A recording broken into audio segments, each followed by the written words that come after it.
et bienvenue sur la marâtre bien-aimée, la chaîne qui balaie les idées reçues sur la seconde femme du père. Aujourd'hui, court, concis, simple, le top 10 des idées reçues sur la vie en famille recomposée. La 3 et la 11 vont vous étonner. Allez hop, c'est parti, en route pour l'aventure de la famille recomposée. Je vous livre tout de suite les 10 idées reçues. La première, c'est aimante avec TBE, toujours tu seras. La 2, au planning de la garde, quel qu'il soit, tu te soumettras. 3, la génitrice, jamais tu ne jugeras ni ne critiqueras cette sainte vierge. 4, à la logistique et à la charge mentale d'avoir des beaux enfants, tu te soumettras. 5, ton costume d'animatrice, de lavandière, ton tablier de cuisinière, tu enfileras. 6, des beaux enfants, toujours en premier, tu te soucieras. Et certainement pas de ton conjoint, de ton mari et encore moins de toi. Jamais, tu m'entends? Jamais de toi, tu ne te soucieras. 7, aucun cadre, punition ou éducation, ouh là là, les vilains mots qui font peur, tu ne donneras, mais toujours des excuses au comportement irrespectueux de tes beaux enfants, tu trouveras. 8, dans un conte de fées, téléfilm, de vie de famille recomposée, réussie et épanouie, chaque matin, tu t'éveilleras. 9, la vie de l'ex, jamais, jamais tu n'envieras ni ne jalouseras. Bref, à sa place, le passé, tu la laisseras. Et enfin, 10. Jamais de cette situation que tu as choisie, tu le savais, le package, les beaux enfants, l'ex, la pension alimentaire. Non, non, non, de tout ça, de cette situation que tu as choisie, jamais tu ne te plaindras. Eh oui, c'est ça. Les 10 commandements, les 10 idées reçues sur la famille recomposée. Maintenant, on va les passer au crible et on va y apposer le filtre de la vraie vie de famille recomposée. Ça va en impressionner certains. Je sais compter jusqu'à 10 sur mes doigts. Ces enfants, tes beaux enfants, ne pas aimer, tu as le droit. On va te demander de les élever, de les aimer, de les accueillir une semaine sur deux, un week-end sur deux, la moitié des vacances scolaires et de t'en occuper comme si c'était les tiens. Et à la première occasion, on va te rappeler « Ce ne sont pas tes enfants !» Eh oui, des enfants, tu en as certainement déjà côtoyé. Tu as fait du babysitting, tu as des neveux, des filleuls, des nièces, des copains ou des copines qui ont des enfants. Tu en côtoies déjà depuis plusieurs années. Et sur la flopée d'enfants que tu as déjà rencontrés dans ta vie, il y en a certains que tu apprécies et d'autres que tu ne peux pas encadrer. C'est la loterie, c'est comme ça. La seule chose que tu aies à savoir, c'est que tu dois les respecter, tes beaux enfants. C'est le seul point à avoir en tête. Et la dernière chose à savoir et à retenir surtout, c'est que tu n'as pas à culpabiliser de ne pas aimer ces enfants comme si c'était le tien ou les tiens. Idée reçue numéro 2.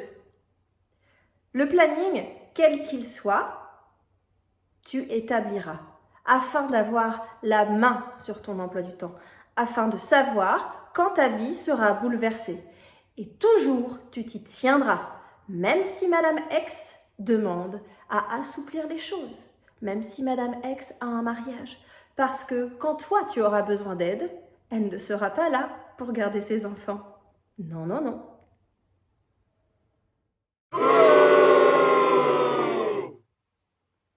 L'idée reçue numéro 3 que je vais balayer ici.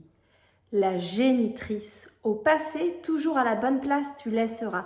Le passé, c'est de l'histoire. Si elle veut un ami, qu'elle achète un chien. Ok?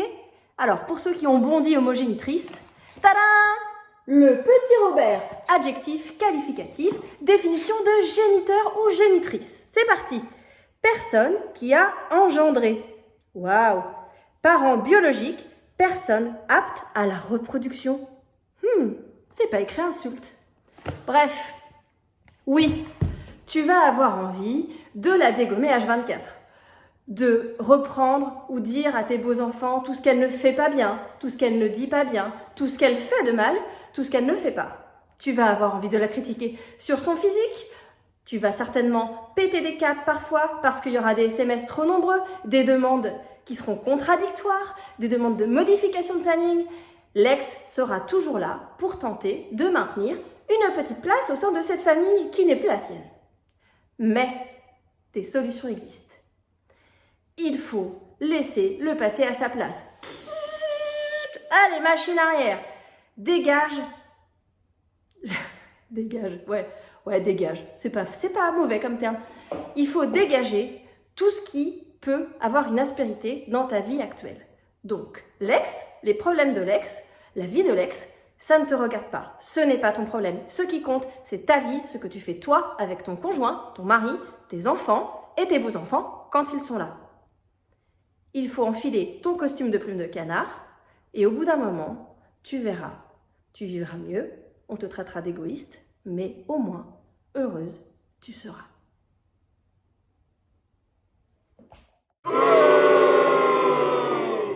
Idée reçue numéro 4.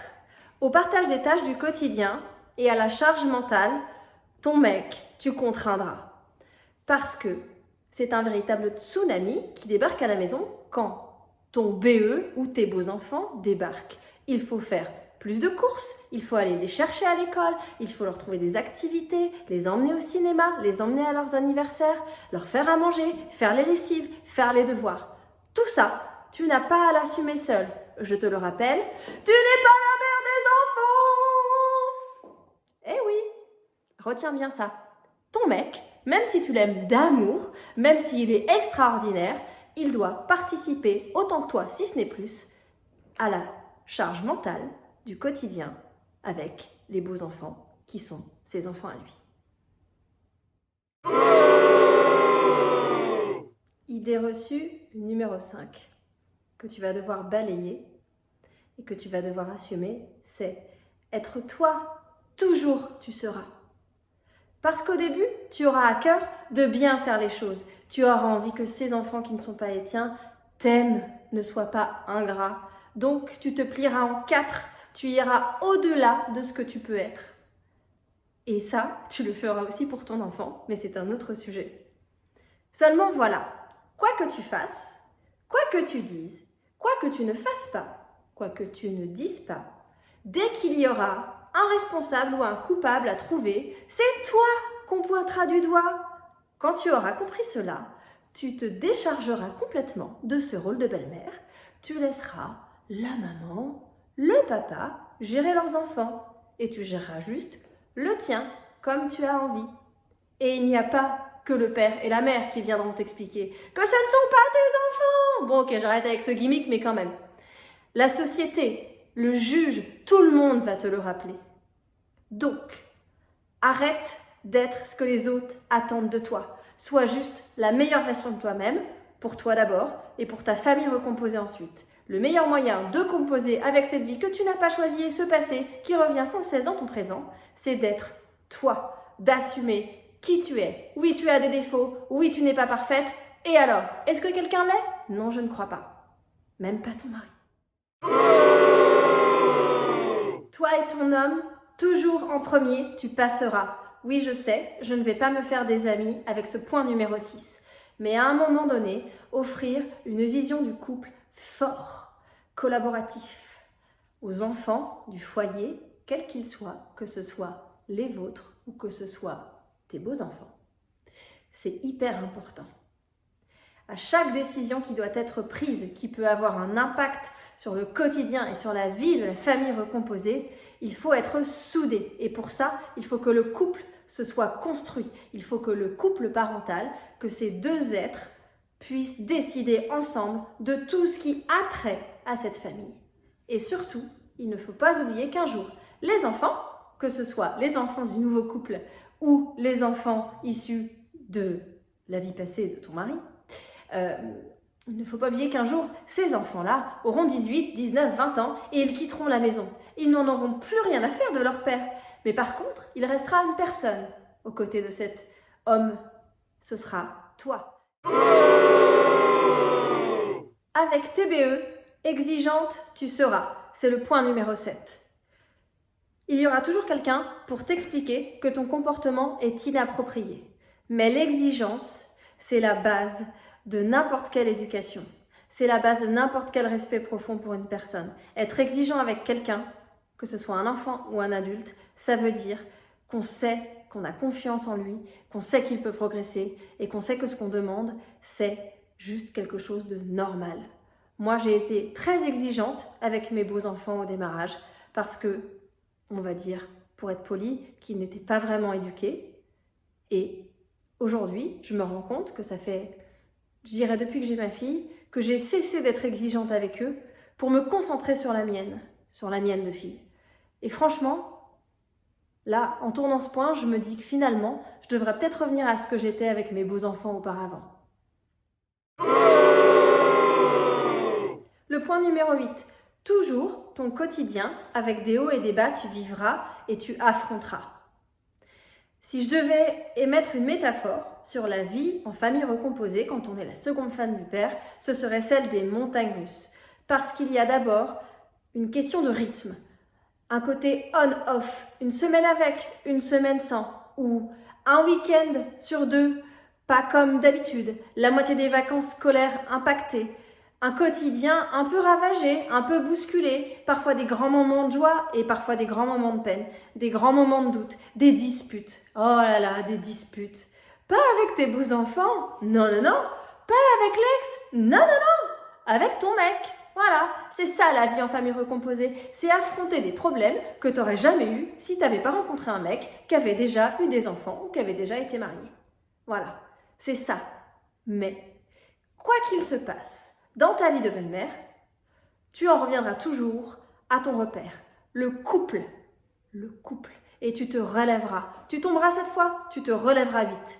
Et tu affronteras tous ces tracas du quotidien et ça fera de toi une femme forte, une femme confiante et une maman carrément capée et câblée, quoi. Parce que moi, franchement, s'il y a un truc sur lequel je peux remercier mes beaux enfants, vraiment, c'est que grâce à eux, j'ai pu me faire, entre guillemets, la main. Attention, je n'ai jamais levé sur eux, mais j'ai pu me faire la main en termes d'éducation. J'ai lu plein de livres, ce sera l'objet d'une vidéo d'ailleurs, parce que souvent, les belles-mères, elles sont un peu perdues au démarrage. Il y a de la littérature, de plus en plus. Il y a aussi des chaînes comme la mienne et des groupes Facebook fabuleux.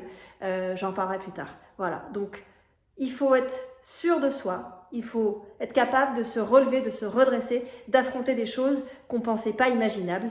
Voilà, c'est ça la vie de femme dans une famille recomposée avec des enfants qui ne sont pas les tiens. Mais c'est pas grave. En fait, ça s'appelle de l'expérience. D'accord? Never a failure, always a lesson. Voilà, c'est tout ce que j'ai à dire. Sans transition, le point numéro 9. Le manque de confiance en toi, tu tairas. Et confiance en toi, tu auras. Parce que le passé de monsieur aura toujours un impact sur toi et que la plupart du temps, tu douteras de toi, de tes choix, de pourquoi est-ce que c'est toi qui es là. Souviens-toi qu'aujourd'hui, l'élu, celle qui est là justement, c'est toi. C'est toi. Tout ira bien si tu restes toi. Le point numéro 10. Pour te plaindre, toujours le bon interlocuteur, tu choisiras. C'est pas très compliqué. Le nec plus ultra, c'est une autre belle-mère comme toi. Une vilaine marâtre, une sorcière. Wouh, qui comprendra tout ce que tu lui diras en un seul claquement de doigts.